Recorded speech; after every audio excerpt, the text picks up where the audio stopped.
మా హయాంలో 10% పైగా గ్రోత్ ఉంటే, మీ హయాంలో 3% గ్రోతే ఎందుకుంటోంది? కానీ 10% అని ప్రజలకు ఎందుకు అబద్ధాలు చెప్తున్నారు? మా హయాంలో అమ్మకం పన్ను భారీగా అమ్మకపు ఆదాయం భారీగా పెరిగింది. అభివృద్ధి రేటు భారీగా పెరిగింది. ఈవెన్ కరోనా ఉన్నా కూడా.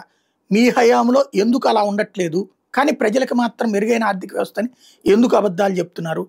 Controller and auditor general CAG ఇచ్చే నివేదిక ఆధారంగా జగన్ రైట్ చేసుకొచ్చినటువంటి కీలకమైనటువంటి ప్రశ్నలు. 2025-26 ఆర్థిక సంవత్సరం మొదటి 6 నెలలకు సంబంధించి కాగ్ విడుదల చేసిన గణాంకాలు పరిశీలిస్తే రాష్ట్ర ప్రభుత్వ ఆదాయాల వృద్ధి అత్యంత నిరాశాజనకంగా ఉందన్నది స్పష్టమవుతోంది. మేము అధికారంలోకి వస్తే సంపద సృష్టిస్తామంటూ టీడీపీ జనసేన నేతలు చెప్పిన దానికి విరుద్ధంగా రాష్ట్ర ఆర్థిక పరిస్థితి ఉంది. ఆర్థిక రంగంలో టీడీపీ కూటమి ప్రభుత్వం పనితీరు ఒకసారి పరిశీలిస్తే వాళ్ళ ఘోర వైఫల్యాలు కళ్ళకు కట్టినట్టు కనిపిస్తాయి. 25-26 ఆర్థిక సంవత్సరం మొదటి 6 నెలల్లో రాష్ట్ర ప్రభుత్వ సొంత పన్ను ఆదాయాల వృద్ధి కేవలం 7.03%. 25-26లోనైనా రాష్ట్ర ఆర్థిక పరిస్థితి కోలుకుంటుందని చాలామంది ఆశించారు. కానీ కాగ్ విడుదల చేసిన గణాంకాలు పరిశీలిస్తే రాష్ట్ర ఆర్థిక పరిస్థితి మరింత ఆందోళనకరంగా ఉందన్నది స్పష్టమవుతోంది. గత ఆర్థిక సంవత్సరం మొదటి 6 నెలలతో పోల్చితే ప్రస్తుత ఆర్థిక సంవత్సరం మొదటి 6 నెలల్లో వస్తు సేవల పన్ను జీఎస్టీ అమ్మకపు పన్ను ఆదాయాల వృద్ధి కేవలం 2.85%. 23-24 నుంచి 25-26 వరకు 2 ఆర్థిక సంవత్సరాల్లో మొదటి 6 నెలల్లో రాష్ట్ర ప్రభుత్వ సొంత పన్ను ఆదాయాల వార్షిక వృద్ధి రేటు సిఏజీఆర్తో పోల్చితే ప్రస్తుత ఆర్థిక సంవత్సరం మొదటి 6 నెలల్లో రాష్ట్ర ప్రభుత్వ సొంత పన్నుల ఆదాయాల వృద్ధి కేవలం 2.75% మాత్రమే ఉన్నప్పటికీ రాష్ట్రం అద్భుతమైన ఆర్థిక వృద్ధి సాధిస్తోందంటూ ప్రజలు నమ్మించడానికి చంద్రబాబు ప్రయత్నిస్తున్నారు.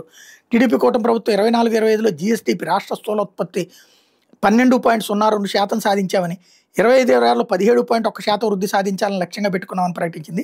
కానీ ఫలితాలు అత్యంత దారుణంగా ఉన్నాయన్నది కాగ్ విడుదల చేసిన గణాంకాలు తేల్చి చెబుతున్నాయి. ఈ స్థాయిలో జీఎస్టీపీ వృద్ధి సాధించాలంటే 2 ఏళ్ల కాలంలో భారీ ఎత్తున పెట్టుబడుల నిధులు ఏం చేయాలి? అప్పుడు జీఎస్డీపీలో సిఏజీఆర్ 14.53% అవుతుంది. దీని ఫలితంగా 2 ఏళ్లలో సంబంధిత పన్ను ఆదాయాల వార్షిక వృద్ధి 12-15% ఉంటుంది. కానీ వాస్తవం ఏంటంటే 2 ఏళ్లలో పన్ను ఆదాయాల వార్షిక వృద్ధి రేటు కేవలం 2.75% మాత్రమే. అంచనాలు ఆ స్థాయిలో ఉంటే వాస్తవ పరిస్థితి మాత్రం దారుణంగా ఉంది. గత 2 ఏళ్లలో మూలధనం వ్యయం వార్షిక వృద్ధి రేటు 16% తగ్గడం అత్యంత ఆందోళన కలిగించే అంశం. 25-26తో తొలి త్రైమాసికంలో రాష్ట్ర సొంత పన్నుల ఆదాయం వృద్ధి కేవలం 3.47% మాత్రమే. గత సంవత్సరంతో పోలిస్తే ఈ సంవత్సరం తొలి త్రైమాసికంలో జీఎస్టీ అమ్మకపు పన్ను ఆదాయాలు బాగా తగ్గినాయి. కానీ చంద్రబాబు నాయుడు మాత్రం గత ఏడాదితో పోలిస్తే 25-26లో తొలి త్రైమాసికంలో జీఎస్టీ వృద్ధి రేటు 10.5% అధికంగా ఉందని ప్రకటించారు. ఇది పూర్తిగా వాస్తవం. గత 5 ఏళ్లలో 19-24 మధ్య ఆంధ్రప్రదేశ్లో సొంత పన్నుల ఆదాయం వార్షిక వృద్ధి రేటు 9.87% తన 5 ఏళ్ల పరిపాలనలో జగన్ టైంలో. రాష్ట్ర ప్రభుత్వ సొంత పన్నుల ఆదాయం 56,031 కోట్ల నుంచి 92,922 కోట్లకు పెరిగింది. 5 ఏళ్లలో ఆంధ్రప్రదేశ్ జీఎస్టీపీ వార్షిక వృద్ధి రేటు 10.23% ఉంది. గత 5 ఏళ్లలో జీఎస్టీపీ వృద్ధి పన్నుల ఆదాయాల వృద్ధితో పోల్చితే టీడీపీ కూటమి ప్రభుత్వ హయాంలో జీఎస్టీపీ పన్ను ఆదాయాల వృద్ధి తక్కువగా ఉందన్నది స్పష్టమవుతుంది. అయినా రాష్ట్రం వేగంగా అభివృద్ధి చెందుతుందని చంద్రబాబు ఎలా చెప్పగలరు?